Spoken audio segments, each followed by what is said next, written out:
U prethodna 2 videa govorio sam o mističnim hormonima o kojima se ne samo u javnosti, već i u medicinskim krugovima najmanje zna, a koji su najodgovorniji za razvoj kroničnih bolesti i za stanje zdravlja i dugovječnosti.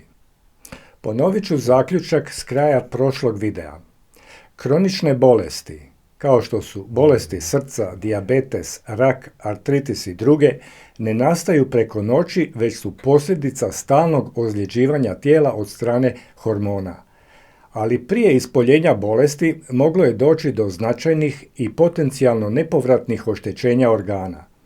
Stoga, ako eikosanoidi djeluju kao glavni hormoni koji kontroliraju ovaj složeni hormonalni sustav komunikacije, postoji li neki način na koji bismo mogli nastaviti pratiti i fino ugađati ovaj temeljni mehanizam prije pojave kronične bolesti?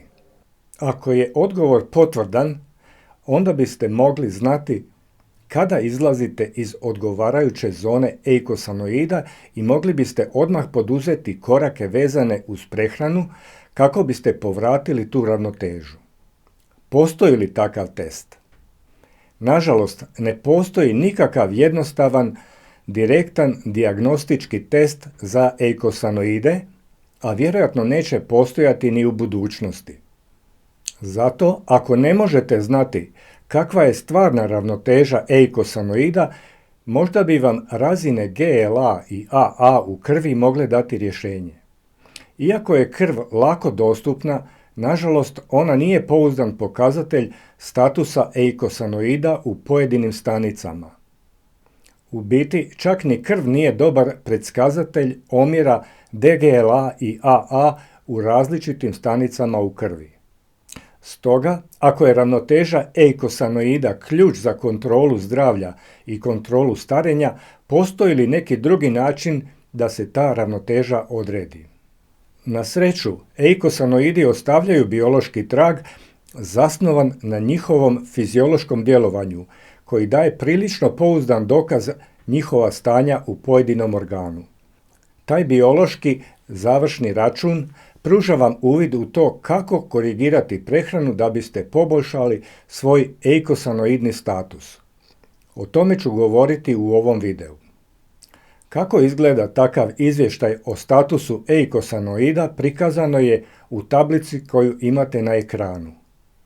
U slučaju da je poželite imati na papiru, a da je ne morate prepisivati, možete je preuzeti u PDF formatu preko linka koji imate u opisu ovog videa. U tablici se nalazi 14 fizioloških faktora koje promatramo i preko njih utvrđujemo stanje razine dobrih i loših eikosanoida. Ti faktori su obavljanje svakodnevnih aktivnosti, žudnja za ugljikohidratima, dužina vremena obuzdavanja teka između obroka, čvrstoća ili rast noktiju, čvrstoća i građa kose, gustoća stolice, vrijeme spavanja, omamljenost nakon buđenja, osjećaj zdravlja, mentalna koncentracija, umor, izgled kože, vjetrovi i glavobolje. Koliko god ovaj izvještaj djelovao neznanstveno, on ipak daje detaljan uvid u vaš trenutačni eikosanoidni status. Dopustite da sada objasnim kako ovaj naizgled neznanstveni način određivanja statusa eikosanoida pruža jedinstven uvid u fiziologiju eikosanoida, zato što se uz odgovarajuće promjene omjera EPA i GLA ovi fiziološki parametri mogu značajno promijeniti, često u roku od samo nekoliko dana. Pogledajte tablicu. A sad ću objasniti pojedine stavke. Obavljanje svakodnevnih aktivnosti.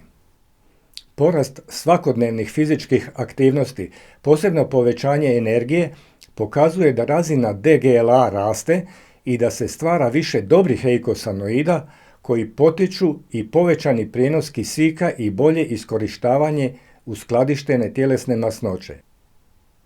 Svako opadanje sposobnosti u obavljanju dnevnih aktivnosti pokazatelj je gomilanja arahidonske kiseline te odgovarajućeg porasta proizvodnje loših eikosanoida. Žudnja za ugljikohidratima. Želja za ugljikohidratima će opadati, ako ne i nestati, s opadanjem loših eikosanoida, posebno leukotrijena koji potiču sintezu inzulina. Međutim, ako stvarate previše dobrih eikosanoida, razina inzulina se može previše sniziti. Inzulin inhibira stvaranje neuropeptida Y koji je najjači pobuđivač teka. To vodi do sljedeće kaskade. Previše dobrih eikosanoida vodi do premalo inzulina, što vodi do povećanja razine neuropeptida Y, što pojačava osjećaj gladi, a osjećaj gladi vodi do povećanog konzumiranja ugljikohidrata. Dužina vremena obuzdavanja teka. Budući da dobri eikosanoidi inhibiraju lučenje inzulina, razina glukoze u krvi ostaje stabilna i glad se zatomljuje. Čvrstoća noktiju. Sastavni protein noktiju keratin je pod snažnom kontrolom eikosanoida. Dobri eikosanoidi, kao što je PGE1, povećavaju njegovu sintezu, dovodeći do brzog rasta noktiju odlične čvrstoće. S druge strane, loši eikosanoidi smanjuju sintezu keratina, dovodeći do toga da nokti postaju krhki i lako lomljivi. Čvrstoća kose. Keratin je također i glavni građevni sastojak kose. Građa kose može se koristiti kao pokazatelj statusa eikosanoida, slično kao i čvrstoća noktiju. Gustoća stolice. Sadržaj vode u stolici kontrolira ravnoteža vazodilatatora i vazokonstriktora u debelom crijevu. Prekomjerna proizvodnja dobrih eikosanoida dovešće do prevelikog protoka vode, izazivajući vrlo rijetke stolice ili proljev, dok će prekomjerna proizvodnja loših eikosanoida smanjiti protok vode, dovodeći do vrlo guste stolice ili zatvora. Kad u stolici nema ni previše ni premalo vode, kad stolica pluta na vodi, to je jako dobar pokazatelj optimalne ravnoteže eikosanoida. Vrijeme spavanja. Potreba za spavanjem određena je količinom vremena koje je potrebno da bi se ponovo uspostavila ravnoteža neurotransmitera. Ovaj se proces ubrzava u prisutnosti dobrih eikosanoida i stoga se smanjuje potreba za snom, a usporava se u prisutnosti loših eikosanoida koji povećavaju potrebu za snom. Omamljenost nakon buđenja.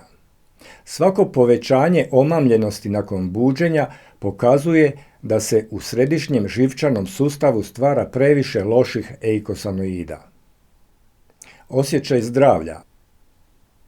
Dobri eikosanoidi dovode do dobrog osjećanja, nasuprot depresiji, tjeskobi ili razdražljivosti, koje su vezane uz gomilanje loših eikosanoida. Ovo je vrlo osjetljiv parametar za određivanje vaše trenutačne ravnoteže eikosanoida. Mentalna koncentracija. Nju nadzire održavanje razine šećera u krvi koju mobilizira glukagon. Stvaranjem loših štetnih eikosanoida povećat će se lučenje inzulina, koje će zauzvrat smanjiti lučenje glukagona. Jedan od prvih znakova hipoglikemije je smanjena mentalna koncentracija. Umor. On može biti posljedica ili prekomjerne vazodilatacije uzrokovane prekomjernim stvaranjem dobrih eikosanoida, što dovodi do gubitka elektrolita, ili prekomjernog stvaranja loših eikosanoida, što dovodi do smanjenog prijenosa kisika. Ako osjećate umor, pokušajte odrediti na kojoj se strani zone eikosanoida nalazite, provjeravajući druge parametre kao što su omamljenost nakon buđenja i gustoća stolice. Izgled kože. Prekomjerno stvaranje loših eikosanoida dovešće do suhoća kože i ekcema uzrokovanih povećanim stvaranjem leukotrijena.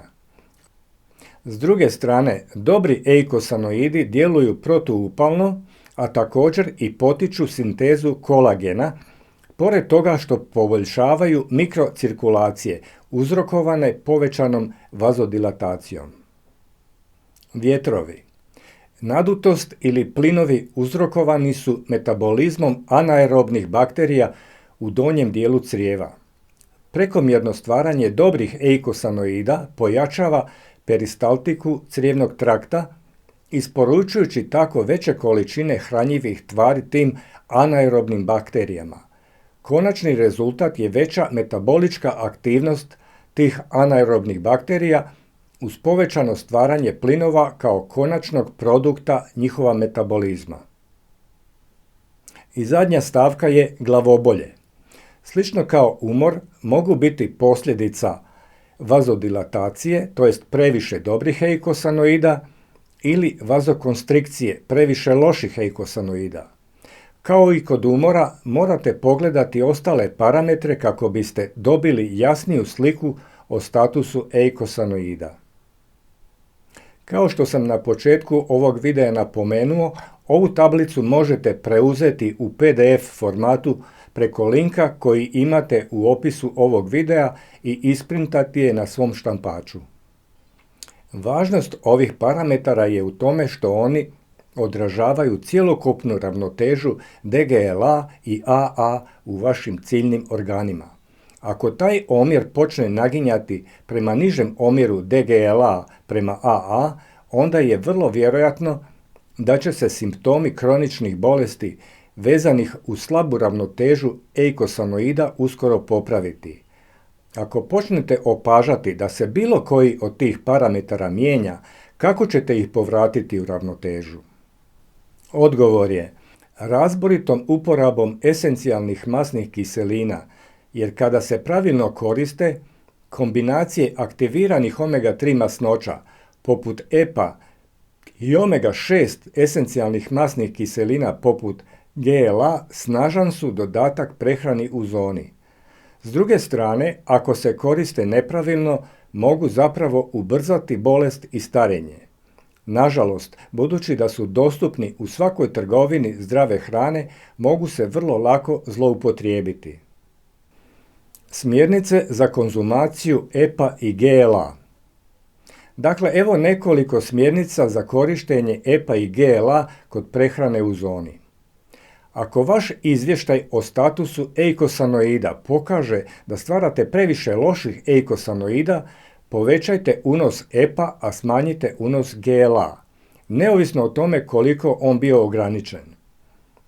Ako stvarate previše dobrih eikosanoida, smanjite unos EPA.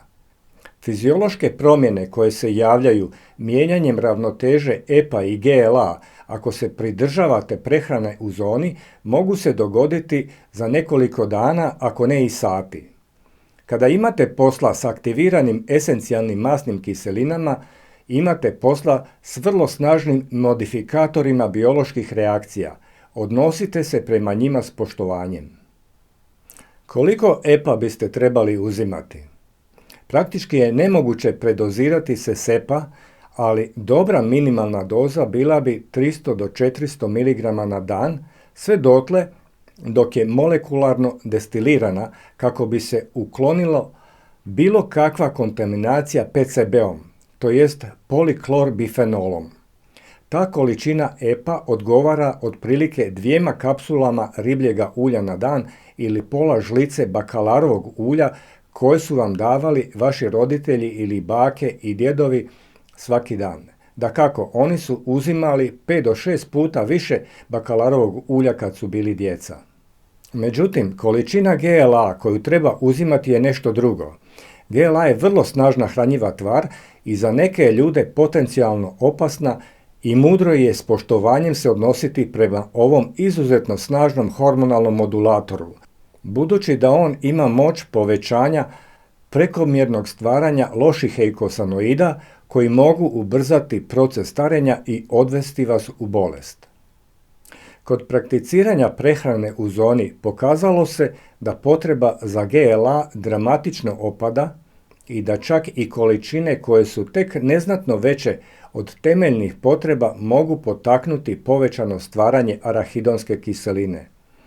Zato je preporuka za većinu ljudi da ne uzimate više od 1 do 2 mg GLA na dan. Budući da standardna kapsula ulja boražine koja se prodaje u trgovinama zdrave hrane sadrži obično između 100 i 200 mg GLA, očito je da vam ovaj izvor GLA nije praktičan. Daleko bolji način da uzmete 1 do 2 mg GLA je da jednostavno ujutro pojedete zdjelicu zobene kaše. Napominjem da instant kaše nisu tako dobre jer sadrže mnogo manje GLA. Međutim, čak i ova količina GLA mogla bi biti prevelika za mnoge ljude koji se pridržavaju prehrane u zoni. Kao što vidite, postoje strahovite varijacije u biološkim reakcijama kada počnete koristiti aktivirane esencijalne masne kiseline u kombinaciji s prehranom u zoni.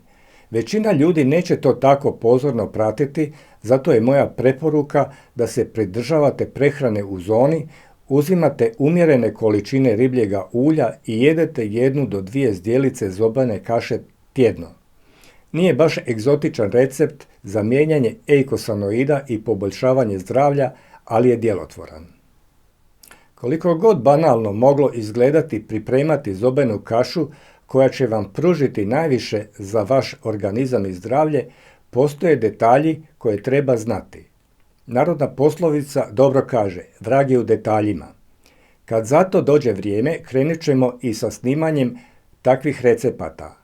Recept o pripremi zobene kaše imate u opisu ovog videa. Ukoliko vam se ovaj video dopao, pozivam vas da ga lajkate i da se pretplatite na kanal. Možete nas pomoći i malom donacijom. Ne zaboravite provjeriti dodatne informacije koje imate u opisu svakog našeg videa.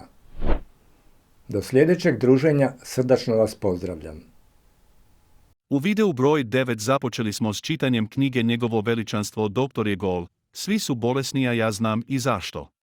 U prethodnom, 10. videu, radi njegove duljine, namjerno nismo nastavili s čitanjem, ali s čitanjem nastavljamo u ovom videu. Prolog. Moje ime je Petar Glidn. Licencirani sam naturopatski liječnik.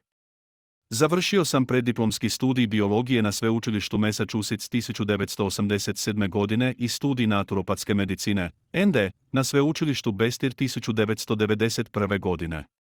Do listopada 2010. godine, do trenutka kad je ova knjiga prvi put objavljena, imao sam 22 godine kliničkog iskustva u pružanju primarne zdravstvene zaštite u obliku naturopatskih medicinskih tretmana. Naturopatski liječnici su obučeni u znanstveno utemeljene, klinički potvrđene, sigurne, učinkovite i cjenovno pristupačne medicinske tretmane kao što su klinička prehrana, homeopatija, fitoterapija, bioidentično balansiranje hormona, akupunktura i programi detoksifikacije. Naturopatska medicina je punopravna, licencirana i regulirana primarna zdravstvena disciplina. Da bi netko postao licencirani naturopatski liječnik, mora proći sljedeće: 4 godine pripremnog obrazovanja u akreditiranoj akademskoj ustanovi, 4 godine studija naturopatije na akreditiranom medicinskom fakultetu, 900 sati kliničke prakse, položiti sve ispite propisane na nacionalnoj razini SAD-a, položiti sve ispite države u kojoj studirate, imati 25 sati edukacije svake godine. U državama u kojima je dopuštena i regulirana praksa naturopatske medicine, doktori naturopatije, ND, mogu prepisivati lijekove, obavljati manje operacije, porađati djecu, raditi u bolnicama, naručivati sve dijagnostičke pretrage, predstavljati se kao liječnici, a njihove usluge pokrivaju osiguravajuća društva. Do 2010. godine, na području SAD-a, naturopatska medicina je bila dopuštena i regulirana u 15 država, distriktu Kolumbija i na teritorijima Portoriku i Djevičanskim otocima. Naturopatski medicinski tretmani su osmišljeni tako da podržavaju i potiču funkcije zdravlja u ljudskom tijelu. Oni stimuliraju mehanizme samoizlječenja, koji već postoje u našem tijelu. Tretmani koje provode naturopatski liječnici u većini slučajeva pomažu bolesnim osobama da u potpunosti riješe zdravstvene probleme koji su ih mučili. U nastavku slijedi nepotpuna lista zdravstvenih problema od kojih su se ljudi u potpunosti oporavili provođenjem naturopatskih tretmana, a čemu sam osobno svjedok. Osteoporoza, fibromijalgija, osteopenija, reumatoidni artritis, bubrežni kamenci, nesanica, sindrom karpalnoga tunela, depresija, bubrežna bolest, ADHD ili poremećaj hiperaktivnosti i deficita pažnje, visok krvni tlak, osteoartritis, Downov sindrom, migrena, astma, autizam, celijakija, dijabetes tipa 2. Dopustite mi da budem savršeno jasan. Bolesti koje sam gore naveo potpuno su eliminirane naturopatskim tretmanima. Osobe su prije početka liječenja imale simptome bolesti, da bi nakon primjene naturopatskih tretmana simptomi u potpunosti nestali. Uobičajenim jezikom rečeno, to se naziva izliječenje. Primjer Downovog sindroma je zanimljiv, zar ne? Downov sindrom je genetska bolest koja se ne da liječiti kad se dijete već rodi. U slučaju koji imam na umu, dijagnoza je postavljena tijekom trudnoće. Negdje u prva 3 mjeseca trudnoće, plodna voda iz majke uzeta je na analizu, postupkom koji se naziva amniocenteza. Analizom tekućine utvrđeno je da plod u razvoju ima Downov sindrom. Čim je saznala za dijagnozu, majka je započela s intenzivnim naturopatskim programom prehrane i oko 7 mjeseci kasnije dijete je rođeno sasvim normalno. To se dogodilo zato što je gen, koji kodira Downov sindrom, uključen u odsutnosti hranjivih tvari u majčinom organizmu. Ovo je istina o svim genetskim bolestima, ne samo o Downovom sindromu. Kad je majka dobila sve što njenom organizmu treba, 100%, preko suplemenata koje je uzimala, genetska ekspresija bolesti se isključila. U ovom slučaju to se dogodilo u trenutku dok za promjenu još nije bilo prekasno i dijete je rođeno savršeno zdravo. Nije loše. Mislite li da je majka bila sretna? A što je s djetetom? Ovo je samo vrh naturopatskog ledenjaka koji se zove liječenje. Ne biste vjerovali što sam sve vidio u svojoj praksi, od kojih su se bolesti ljudi znali oporaviti. Nažalost, ovo je vjerojatno prvi put da ste uopće čuli za pojmove kao što su naturopat, naturopatija ili naturopatski. Još je žalosnija činjenica da praksa naturopatske medicine vjerojatno nije dopuštena, niti regulirana u državi u kojoj živite. Također, postoji visok stupanj vjerojatnosti da vaše zdravstveno osiguranje ne plaća usluge licenciranog naturopatskog liječnika koji radi na vašem području. Ovdje ćemo se sada zaustaviti s čitanjem knjige. U sljedećem nastavku imat ćete priliku čuti kako je takozvana službena medicina postala, kako to autor knjige slikovito kaže, najjači pas u dvorištu. Drugim riječima, kako je korupcijom i prljavim novcem s medicinskog tržišta izgurala sve ostale sustave medicine. Nije u tome uspjela zato što je najbolja i najefikasnija, već zato što se koristila prljavim sredstvima. Njezini predstavnici se nisu služili silom argumenata, već argumentom sile.